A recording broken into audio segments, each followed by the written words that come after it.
Welcome to a new tutorial video by Codename. Today I'm going to show you how you can find the Wi-Fi password on a stored Wi-Fi network that's already on your computer through your CMD. And the first thing you need to do is go to the start menu, type in CMD, right click on it, run as administrator, and then we'll type in netsh WLAN show profiles. And here you can see the list of the stored networks that's on this computer.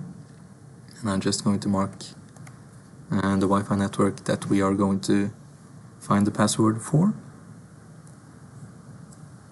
Okay, and then we'll type in netsh WLAN show profiles again, and then the name of the Wi-Fi,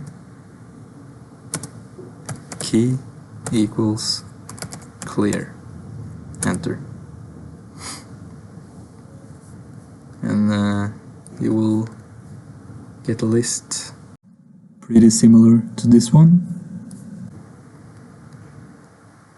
and then you will just go to key content right here, and it will show you the Wi-Fi password.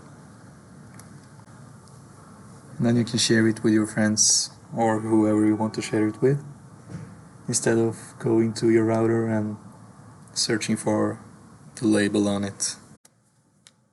Okay, that's it for this video. We hope you found this entertaining, and if you did, please support us by leaving a like and subscribe to our channel.